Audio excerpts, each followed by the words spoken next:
Scriptlocks here. Today's video is a tutorial on recreating the Stardew Valley load screen in Godot.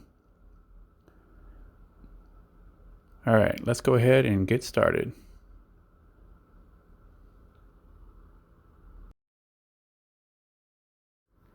Alright, we have our scene and we have 6 sprites, an animation player, and we already have some textures imported into the project. So I'm going to re-import it without the filter on. This one I'm going to also re-import it without the filter on. Again, without the filter on. And then on the sky one, I'm going to import it without the filter on, but I'm also going to enable repeat so it can stretch. The small clouds, I'm going to also enable repeat so it can stretch. Same thing with stars. And then trees, it doesn't need to stretch, so we're just going to turn off filter and re-import it. Okay, and so we're going to set up the night sky with stars. And then it's kind of, I need to offset it so that it's in the middle of the screen. So the texture itself is 256. So I'm going to transform it to 128, 128. And then I'm going to have to do this with all the other ones as well. So I'm going to import sky here. Go down to transform. 128, 128. So you can see it goes from the origin, and then it moves down, and that lines up here. Yep. And this texture goes from sunshine to sky. And then clouds is going to be a little bit different. So clouds, we want it to repeat. So we're going to first move it over to 128 by 128. But then in the texture region, you see at the bottom there where it says texture region in blue, we're going to enable that. We know the texture is 256 by 256. We're going to start with that. And then we're going to go down here to the bottom, to the region, or to the texture region, and we're going to stretch it out so that the clouds can actually go across the sky.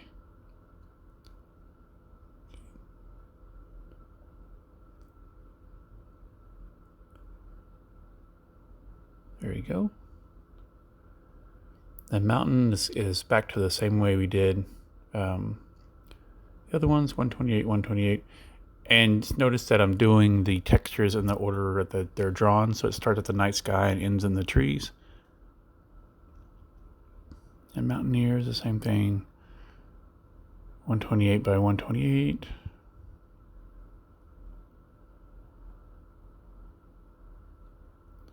And then trees is in our foreground.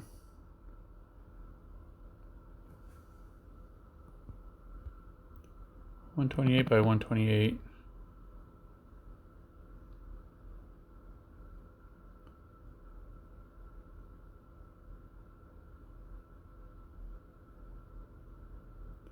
Here I'm just making sure everything is working. All right, so let's go to the project settings, go down until you see, I believe it's window, display windows, there you go.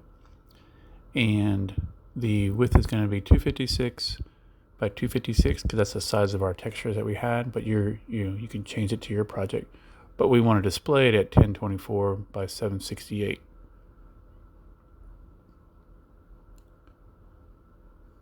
Okay. And then we test it out. And we pick our load screen as our project, and we see that it didn't stretch out. And why is that? Well, because this is a pixel project. So we want to go down to the mode here and say 2D, and that way it'll display at the resolution we said, but it'll still use the 256 by 256. All right, now we need to make our bird. So we'll change the label on this one to bird. We're going to add a sprite. We're going to add a animation player.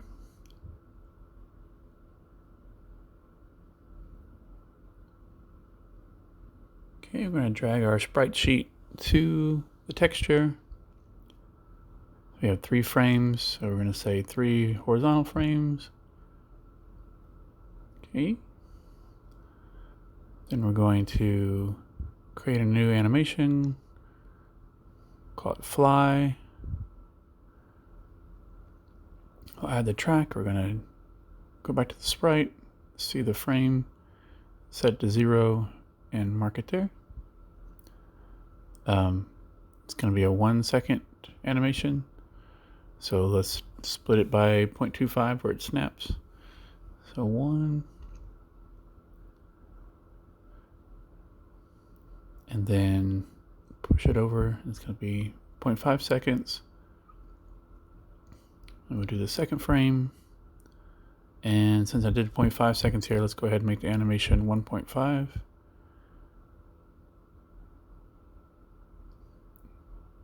There we go.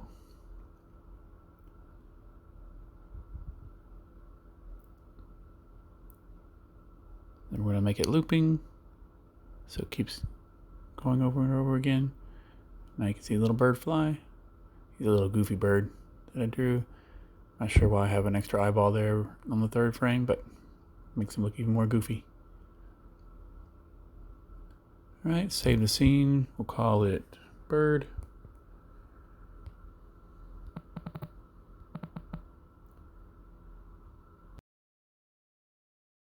Okay, now we're going to load the bird into our original screen. We'll go ahead and put it on the top node, but we do want it right between the mountain near and the trees. So we'll move it down, the control down a few times. Okay, now he's in the right spot. He's in the middle of the scene, so we want to move him out of the scene so he can fly into the scene and then over.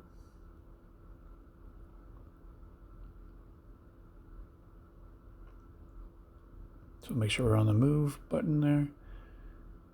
Put him right here on the side. Go to our animation player.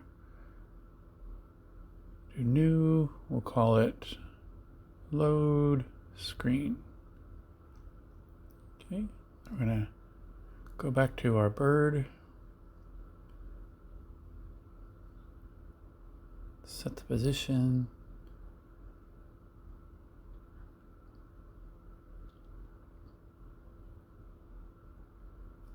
I'll put it for a 15-second animation.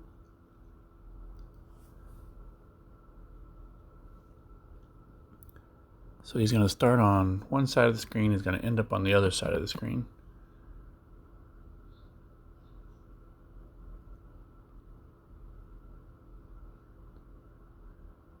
Around frame 10, we're going to set the stop. And let's test it out, see how it looks.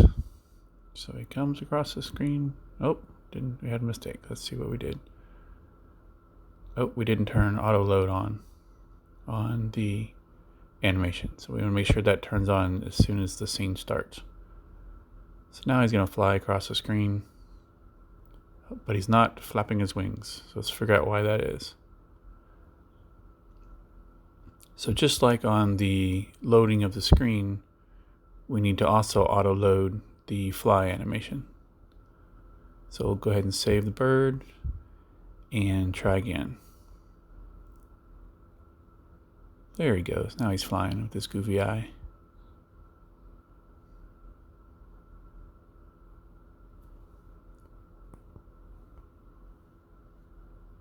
And that's it.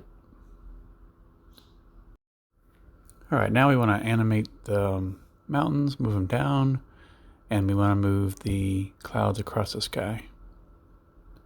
So we go to the animation player, we click on trees, because that's our first thing in the foreground here. We're going to give it the position that it currently is at. We're going to set a key there. Then we're going to go to around the 10th frame, because that's when the bird's done flying.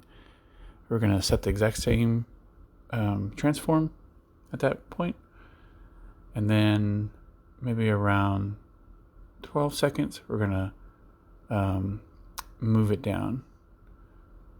Let's see, maybe 15.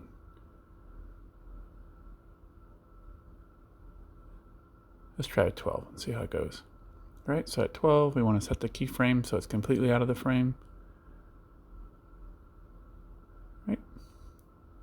Okay, and then now we're going to do the same thing for mountain, but we want to delay the start of, so we're going to set the keyframe for where it originates at, and then we're going to go to keyframe 10 and set the transform there, and then we're going to wait until around 13 or so, and it'll move it down then. So we'll set the keyframe there.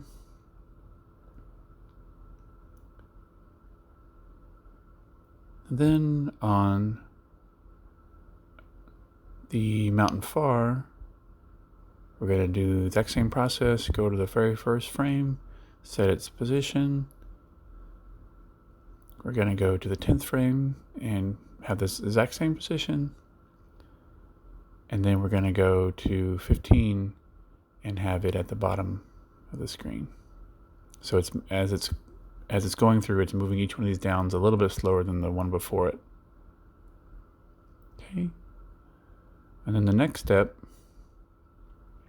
I guess we'll make it a little bit longer since I kind of ran out of room here, but we'll make it 20-second animation.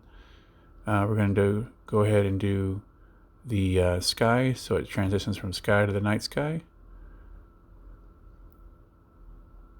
So we'll go back to the beginning. Actually, let's do clouds first. Okay, so we're going to do clouds. We're going to set its position to where it currently is. So you can't click on here, and why is that? Because we're not on the animation one. So Godot has a little bit of a weirdness there. So we say insert key,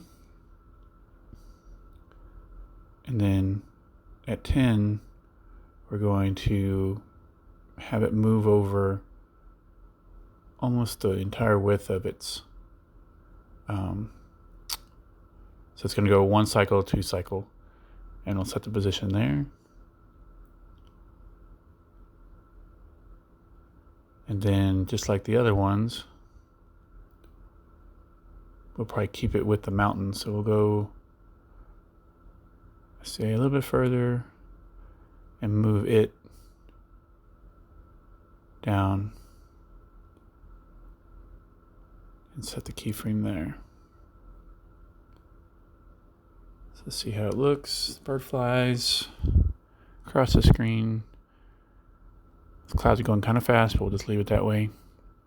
Once he's done, then the mountains drop off, clouds drop off, and you can see kind of the sunshine. And so the last thing we need to do is transition that sky to the night sky.